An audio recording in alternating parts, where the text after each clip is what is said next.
What if Cincinnati wins?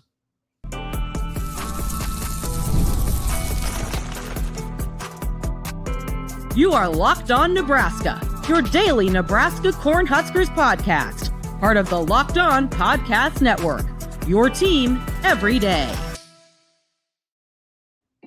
Good morning, and thanks for making Locked On Nebraska your first listen every day. We are free and available wherever you get podcasts and on YouTube, part of the Locked On Podcast Network, your team every day. And this episode is brought to you by FanDuel. Football season is basically here. Visit the FanDuel app today and start planning your futures right now.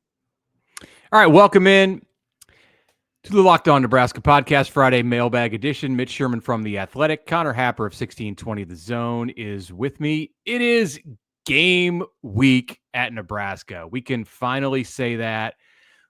We are here. Nebraska is inside of 1 week until it plays a football game. So today, Friday, is kind of like your Sunday in game week. We'll hear from Matt Rhule, the head coach, in his press conference, which normally occurs on Mondays, but you kind of get it. They're finessing the schedule. They're going to have something like a weekend, and then they're going to get to next week and it's going to fly. Like, we're going to be going to Kansas City. So let's get right into the mailbag questions. We have lots to get to, starting with Nick in Portland, Oregon. Love the show as always.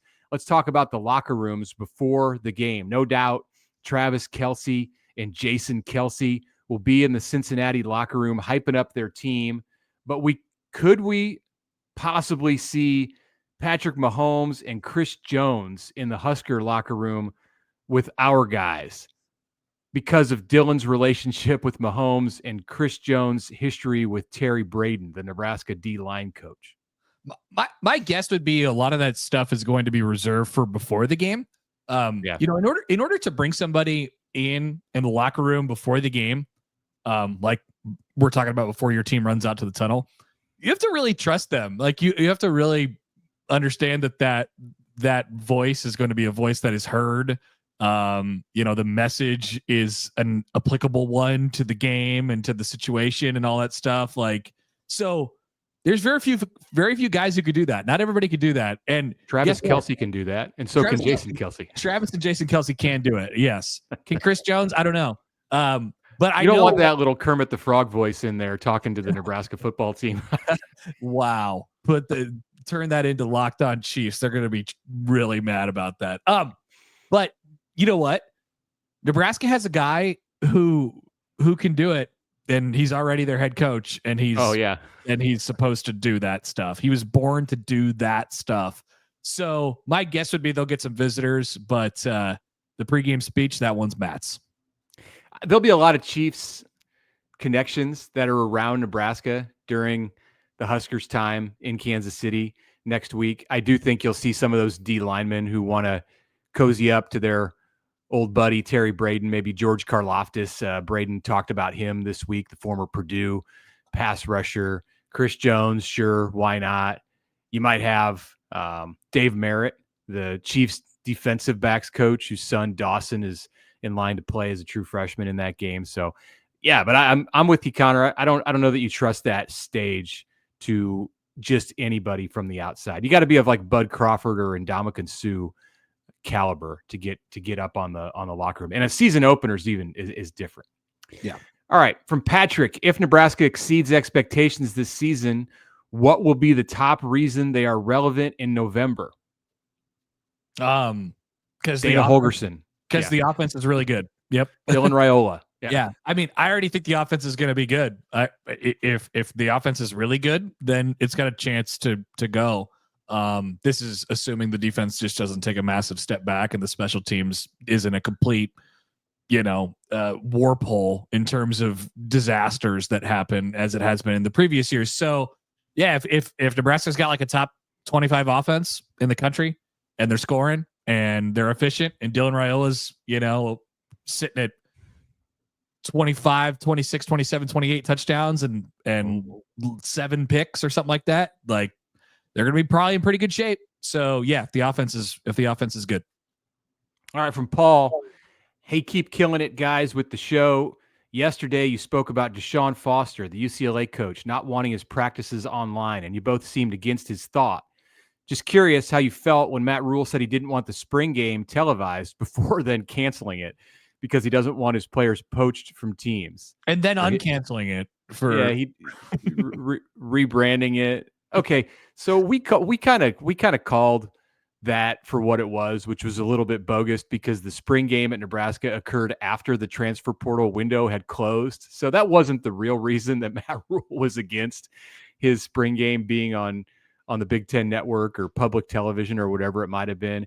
He just didn't want to make a big production out of the spring game this year because it's a different era in college football. And you have these players getting paid millions of dollars or hundreds of thousands of dollars. And it's just best not to play a full game, especially with a roster that's getting smaller. And at that time looked like it might have to be capped at a hard 105 here in August. You know what I want a coach to say really bad one day. And I think that might apply in this specific case for Matt Rhule. Mm-hmm. I wanted to, I felt like it, Yeah. Right. Well, that's basically what Deshaun Foster said. Yeah. About and again, we talked about this at the tail end of Thursday's show. Again, I don't really care that the media, the poor media, had to go drive out there and then only get 5 minutes to see the Bruins stretch. I'm more like, I'm more bothered by his reasoning for just cutting his team off from public access, saying, no, the interviews don't, your other teams are going to gain something. It's just, it's old, tired, paranoid rhetoric. And it's the opposite of what Matt Rhule is doing with his program. You may have noticed on Thursday, he debuted a podcast. He is now one of us. Matt Rhule sometimes would like to, he hosts his own TV show. So in the old days of Nebraska football, you'd have Coach Osborne, Coach Solich. They all did it up until Frost, I think, would have a TV show on Sunday night. And they'd have a host, like Greg Sharp did it for a while. And then there were others, Bill Dolman back in the day. So Rhule has a TV show now and he hosts it and it's on YouTube. It's awesome. It's he great. Interviews people. It's way more interesting than Tom Osborne's show ever was. He feels like he could do it, and he can. Yeah. It's absolutely in his wheelhouse. That's for sure. So he's all about exposing his program to the world, and that's what Deshaun Foster is not wanting to do. Here is a generator in Winchester, Virginia, in the Shenandoah Valley. Hello, Virginia. In which conference? The Big Ten or Big 12 would provide Nebraska more opportunities to make the playoff. Granted, the Big 12 only has one spot, but perhaps the chance year in, year out to be the Big 12 champs would be easier than one of the 4 spots in the Big 12. Okay, so let's stop there. To be clear, the Big 12 doesn't have just one spot. It's just, whatever they're ranked at the end of the year as the playoff format currently exists. And now we're about to, by the way, in case you were, just waking up today, the SEC announced yesterday that they're going to 9 games. So that completely changes all the rhetoric about the college football playoff format going forward. Unless something changed in like the last hour, they're discussing it, correct? Like it's official. It's done. Okay. They announced it. It's done. Yeah. They announced it. It's Thursday as we're taping this. And the last I heard it was they were discussing it, but now it's happening. So you know what? The 4-4-2-2-1-1-1-1 is probably toast because the SEC played its card. The SEC has made its concession, and the concession for the Big Ten, it's been understood, will be that, okay, now we'll be fine with the 5+11. I think that's what's going to happen sometime between now and December because the SEC is playing 9 conference games. That's what I expect. The question from Generator is basically, is Nebraska in better shape in the Big 10 or the Big 12 to make the playoff? And I'm going to answer Big 10 every single time. With that, it gives you more leeway. I mean, you could lose games and make it, and there's just not as much margin for error in the Big 12. There's a second part of his question. He says, with alcohol sales at Memorial Stadium, do you think there will be more sales on a Nebraska bad day on the field or a good day on the field? And with the alcohol flowing in the stadium, will the best fans in college football rep go out the window? No. That's not going anywhere. The people who wanted to be drunk at games were already drunk. You bet. Let's make that clear. 100%. And I made a prediction on Thursday on my show, I believe that Nebraska will run out of beer. But I think they will drink it all at the at the first couple home games this year, and they'll have to sort of adjust how much they bring in. So yeah, it'll be like they can make an announcement like late in the third quarter. We're out of beer, and people can get really excited. That'd be awesome. Let's squeeze this one in from Matt in Elkhorn. How dare you, Matt? What if Cincinnati wins? What if Cincinnati wins? I went on a Cincinnati podcast on Wednesday, and they they asked me basically that question, like what would the reaction be like around there if Nebraska lost the first game? I don't think it would derail what they've done this offseason. It would be a blow for them, and they'd have to get off the mat quickly, and certainly you don't want to do it. But it wouldn't be like this earth-shattering to your core type of loss. I mean, they're touchdown favorites, so like everybody's expecting it to be a pretty relatively close game. So they'll be okay is my answer. Yeah, it would zap the excitement. There's a lot of excitement right now. Like that's undeniable. And it would be zapped. They would be starting back from like the ground again. They would have to win over the fans. And that could be done if they then go and have an unbeaten September. Yep. That's what it would take. Yeah. Yep. Yeah, beat Michigan. Let's take a break. We'll come back. We got big news, a big development on Nathan's map. That's coming up next. But first, a word from the FanDuel Sportsbook, where, yes, we are bearing down on football season. So it's time to get those season-long bets in. Maybe you like the Nebraska over at 7.5 wins, which it currently is on the FanDuel Sportsbook. Jump in there. There's still summer sports going on, of course, as well, if you're into the day-to-day stuff. But, man, you got to lock in for Saturdays and then Sundays starting up the week after that as well. So you're already following the action. Why not make it a little bit more thrilling with the FanDuel Sportsbook? Get in on the game while your friends are not. You're taking advantage. You see opportunity. That's why you use the FanDuel Sportsbook. I certainly do so, whether it's during baseball season, football season, or anything beyond that. NFL Sundays are huge. So same game parlays, also big on football weekends. New to FanDuel, new customers can bet just $5 and get $150 in bonus bets if that first bet wins. Open the FanDuel app today or visit FanDuel.com/lockedon and get started today.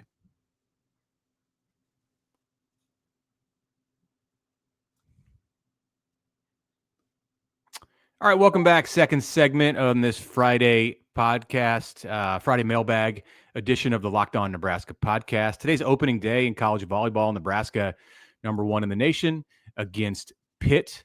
The Pitt Panthers, #3, with the National Player of the Year, Olivia Babcock, coming into PBA. So check that out on Big Fox tonight at 6 if you are not one of the lucky 15 or 16,000 who will be in the arena. Okay, we go back to the mailbag questions from Adam in Mays, Kansas. Does Nebraska have the player and coaching talent to win the Big Ten conference games like Indiana won them last year? I see this style of drama-free winning as our best chance for a breakthrough season. Well, I guess that depends on what your view of what Indiana did last year was. I don't think there's a huge gap in between them and most of their schedule that they're playing. I suppose I didn't think that with Indiana last year as well, but they were able to, beat the competition with a different sort of style of offense that everybody that most teams use in the Big Ten, and they were able to sort of get on teams and start steamrolling. So I don't like. I think if Nebraska is to rip off, a 11-1 or a 10-2 season or something like that, they will have won all of their close games. That would be my guess as to how it goes for Nebraska. I don't see them beating teams, I don't see him beating a whole lot of teams 56-14. Not that Indiana did that a whole lot in conference play. Was that the Nebraska-Indiana score? I think it was 56-7. 56-7. Yeah. Indiana did not beat a ranked team in 2024. So the path perhaps could be similar for Nebraska. I mean, depending on how Michigan starts the season, Nebraska might not see a ranked team until November. And there's no guarantee that Nebraska is going to see a ranked team until it goes to Penn State. So that's kind of what Indiana did, just rolled up 10 consecutive wins and then did not compete as well against Ohio State, and then got knocked off. Ohio State was number 2 and then got knocked off against number 3 Notre Dame in the CFP. Indiana, to me, that story last year was like a once in a decade kind of occurrence, just the way that the stars aligned. So I don't see that path for Nebraska this year, but as some of the national experts in quotes are saying, like, they're a dark horse playoff team, or maybe they're just a playoff team, period. Let's go to Greg in Sherwood, Arkansas. That is a significant location that Greg sends in the question from, because of this. If you're watching on YouTube, that is a map that our map maker Nathan has submitted for our use this week that shows all of the states in these United States of America, and those in red are the states from which we have received questions in the history of the Mailbag Show.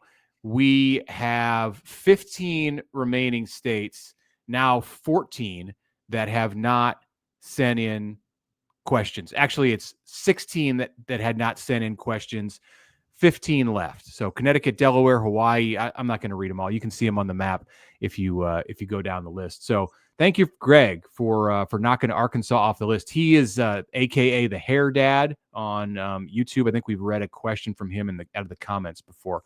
He said, "I hope this isn't too late for the mailbag." Nope. I'm coming up for the game next week. It'll be me, my 13-year-old daughter, my brother, and his wife. We are going to stay one extra day to enjoy Kansas City. Since we're spending Thursday at the game, we don't want to go to the baseball game the next day. Why? We would like to find something that isn't a roller coaster theme park either. I assume that takes water parks out of the equation. Too many of us are afraid of heights. So what are some of the best things to do while we are there? Thank you for all you do, guys. Eat and drink. That's what I would say. Go stroll around the plaza. Plenty of good places to eat in there. I always find myself at Boulevard Brewing, just a great place to have a few beers on their outdoor patio. There's plenty of space there. Love that spot. So yeah, you're not going to go wrong with if you probably are going to want to find some barbecue. So find some barbecue somewhere and go find a couple beers or two. 13-year-old daughter probably not going to partake in that, but there's stuff for sure. Go to Legends, the big extravaganza out on the Kansas side. You can see the Kansas Speedway and the attractions out there. Have you been to the Negro League Museum, Connor? Yes, I have. What a place! It is fantastic. If you're not into baseball because you're not going to the game on Friday night, I don't know why you wouldn't want to watch the Royals right now, but maybe you won't find the Negro League Museum as interesting. It's fantastic. Yeah, I'd say the Plaza too. You can go check out the Shields in Overland Park. It's a tourist attraction. So if you're from Arkansas, maybe you don't have that. I don't know. Those are some possibilities. Yeah, there's from Lucas. Yeah, from Lucas in St. Louis, Missouri. Drop a pin. Josh Pate thinks Oklahoma or Florida can make the CFP with a 9-3 record given strength of schedule. Ooh. Do you think a 9-3 Oklahoma or Florida team would jump a 10-2 Nebraska team in the final CFP rankings? Yeah, it would just depend on how it all shook out for those teams, who they beat and who they lost to. 10-2 Nebraska is. I've said this before. 10-2 Nebraska is going to be tough. Unless it works out exactly right, they're not going to. If they lose to Michigan and Penn State, they don't beat both of those teams in their schedule, but they beat everybody else. They won't have very many quality wins. They'll be up there. They'll be in the discussion. It's certainly possible. It's hard to know without exactly knowing what it looks like, but 10-2 Nebraska would be quite the challenge.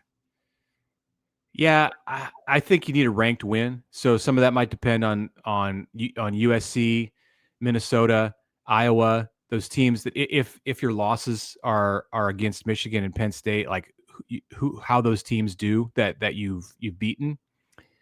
And if a couple of those teams are ranked, then yeah, I like Nebraska's chances to not get leapfrogged by a 9-3 SEC team. Although I know Oklahoma's schedule is just a gauntlet.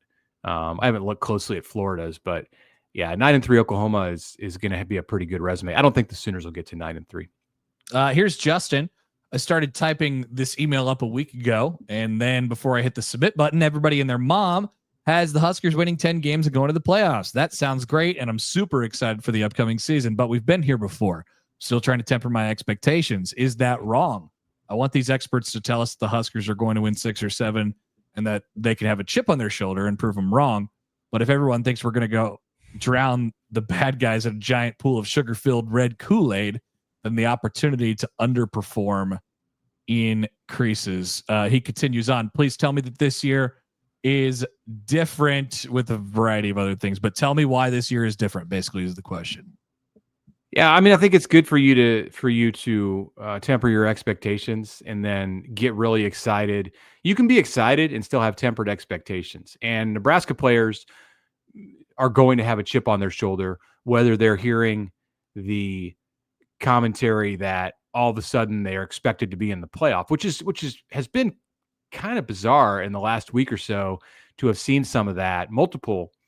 It's like we're just at that place in the offseason where like, all right, we haven't said this yet, so we're just going to say it. And I mean, they're not in it. Nobody's putting them in the none of the preseason polls have Nebraska in the top 25. So it's a stretch to think, yeah, I expect them to be in the top 12 at the end of the year. So I'm feel how you want to feel, Justin. If you're excited, be excited. If you need to temper your expectations, temper your expectations. I can tell you that the team this year is different enough in some ways to make you excited. Is that going to equate to 9 or 10 wins? I don't know. I'm going to read the end of this email.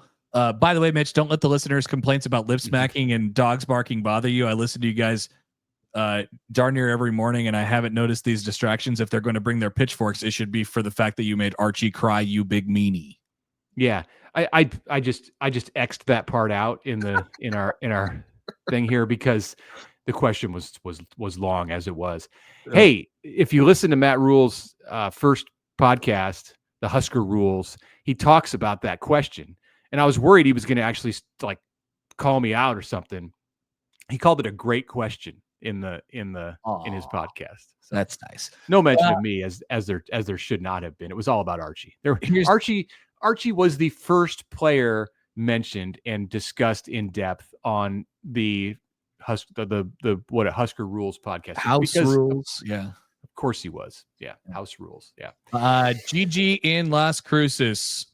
We love the rollout of the black alternate jerseys, back in black, debuting against USC with the NIL world and revenue sharing. When the university bookstore sells the 15 Dylan Raiola jersey, will Dylan get any of those jersey proceeds? Great show as always. Yeah. It's not a lot. Like in the players, different NIL deals with different apparel companies, like they have the ability to negotiate or they can opt in and receive like, $5 or $10 from every jersey that's sold. It's not necessarily the way that they make their money or their big money unless these jerseys are just selling. If Dylan becomes a Heisman candidate, I think, yeah, then he's going to see a pretty good check from jersey sales, but they do make something off of that. He's not hurting though for anything as far as compensation. It was reported on Thursday by On3 that he's at the top of the heap with Drew Aller among Big Ten quarterbacks in making more than $3 million in total compensation through NIL, rev share, all of it. And that includes his Adidas deal, his Panini deal. Now, I've always been hesitant in the NIL era to report that kind of stuff because agents and people inside and outside the program will always throw numbers out there, and generally they have a reason to exaggerate it one way or the other. I think this is pretty much in line with what's accurate. I mean, the most recent thing that I heard from a trusted source on Dylan, and this was during his freshman year, was a little more than half of that number. And that was pre-Adidas, pre-renegotiating for year 2 with Nebraska. So if he's over 3 million, I mean, great for him, and it wouldn't surprise me. All right. Let's do a quick break here, and we'll get to the rest of them after this, starting with a question from our dear friend Vincent Napa after this. All right, we got a message now for you from Rougiette.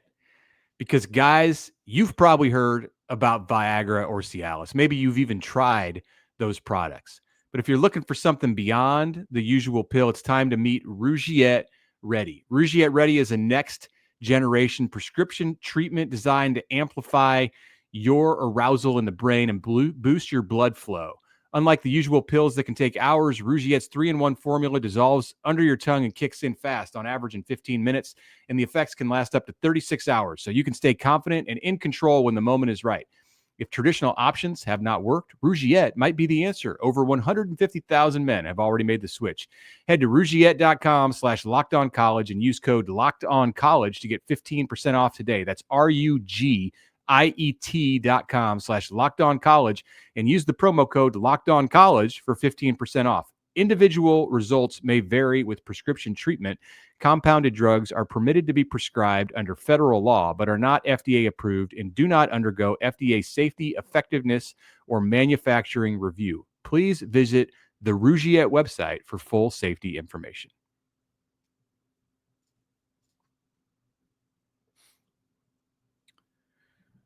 All right, we are back. Final segment of this Friday mailbag show. We go to Vince in Napa. Happy Friday, fellas. Thank you, as always, for giving me time. Of course, Vince. I believe Nebraska will beat Cincinnati, and I know it should, but recent history says the Huskers won't. I genuinely like Coach Rhule and the staff he has assembled, but PTSD looms. The Huskers have lost 6 of their past 10 season openers, largely against foes like the Bearcats that don't provide a soft landing spot.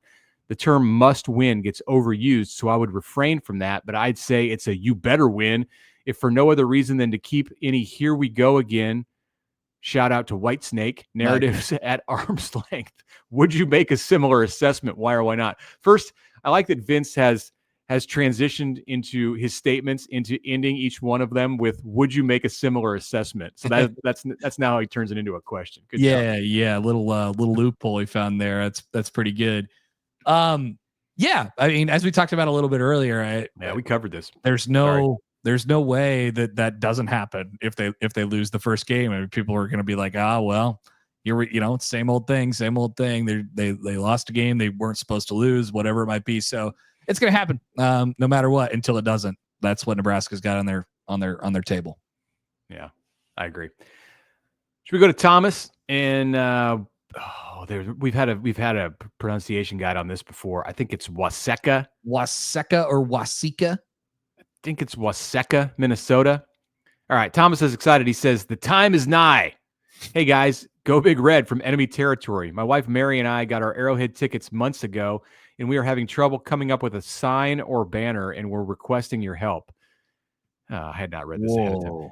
Could we possibly get an idea or two? Also a tailgate location. As always, love the show. It's great for my hour commute. Thank you, Connor and Mitch. Well, the tailgate location is easy in this case because it's just a big parking lot. There's no other options. So you're going to go inside Arrowhead Stadium's parking lot and Kauffman Stadium's parking lot, and you're going to tailgate with everybody else.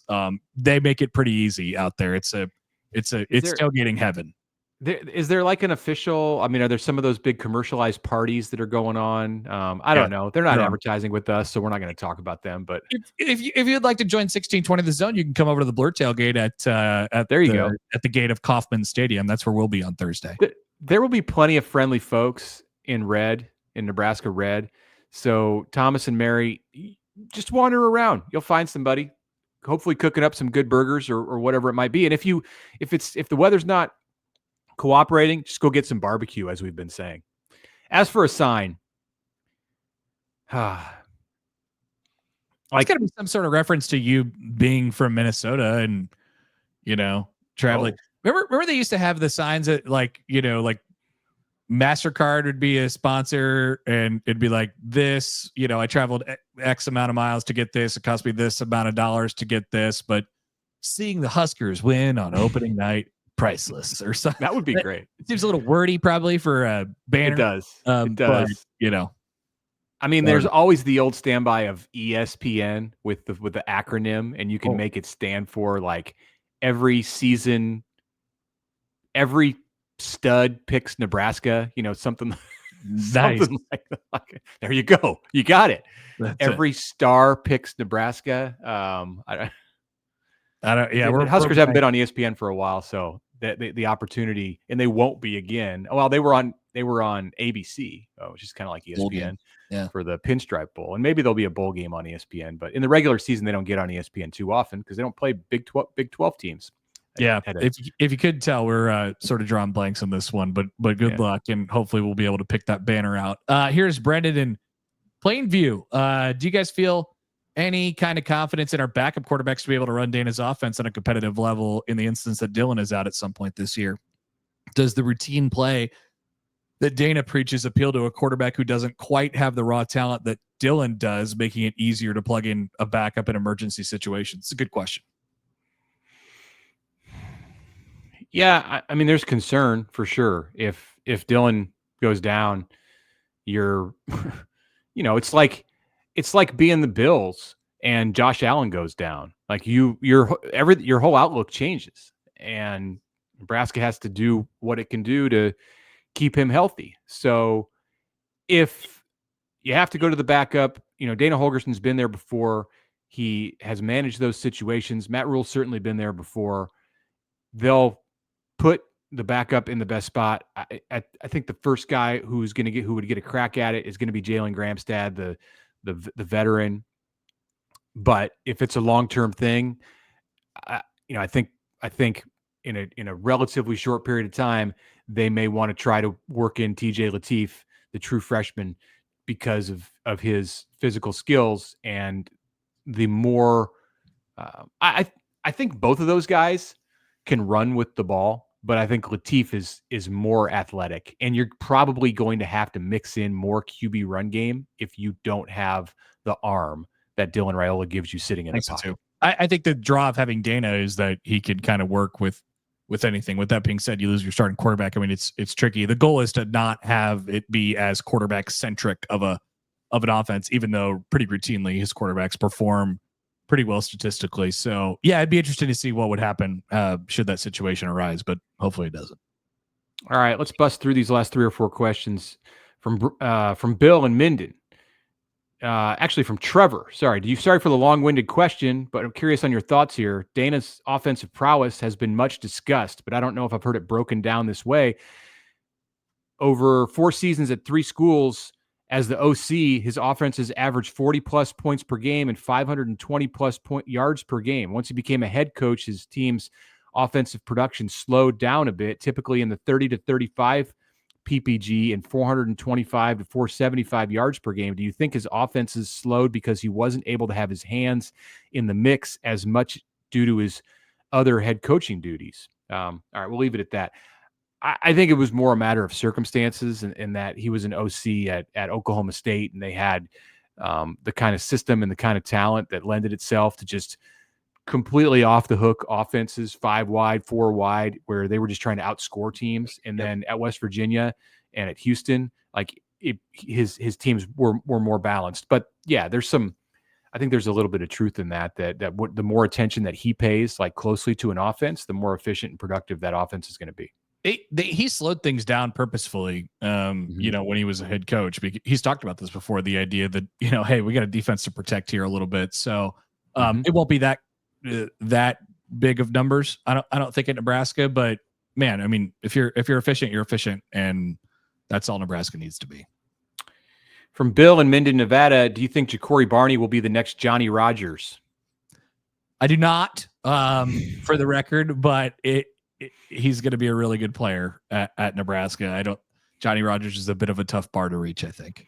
And Ja'Cory's talking about leading the nation in punt return yardage. There's no doubt. It's going to happen. So he's taking aim. He's an extreme talent, and I think he's going to be the ceiling is very high for Ja'Cory Barney. I think he can be an all conference kind of player. So Johnny Rodgers, Heisman, All-American. We'll see. There hasn't been another Johnny Rodgers at Nebraska. No, exactly. Let's go to Chad in Loveland, Colorado. Nebraska has what many consider a favorable schedule this season, but in a Big Ten where most programs return the same coaching staffs and systems, could that continuity actually make our opponents tougher than expected and perhaps neutralize some of the advantages of our schedule. This is the PJ Fleck effect that we're talking about. Yeah, this is part of the reason why the Big Ten is difficult. Obviously, it's really talented, and the size of the league is probably unmatched just with the players are big. But one new coach in the Big Ten this year is Barry Odom at Purdue. I don't think Nebraska will play Purdue this year. It's tough to find edges in a league where everybody is so established. It's difficult to do that. So yes, that has a significant impact on the teams that Nebraska plays. I was going to say something crazy. Like if Nebraska plays Purdue this year, I will, and then, make some wild statement, but there's no point in that. That's okay. Yeah. You want to read this last one? Yeah, here we go. Last one from Greg at Broken Arrow. This one is directed at you, my friend. You think dropping your daughter off at college is hard? Wait till you have to walk her down the aisle to give her away to that rotten, no good son of a gun. That's just what the question says. Yeah. Sorry if you're Greg's son-in-law, but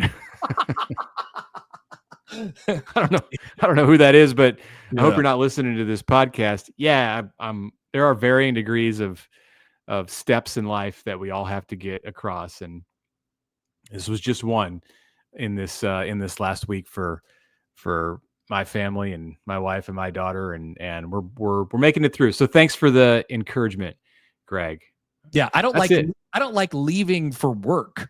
For my daughter is one. I'm like, what? She's gonna be here the whole time, and I'm not gonna be here. That's bad. I feel like a bad person for doing that. So, fortunately, you have a long time until she's 18. Yeah. You get to go through many things before that. Like get through the first day of kindergarten, and then we'll talk. Yeah. Got a couple years on that one till as well.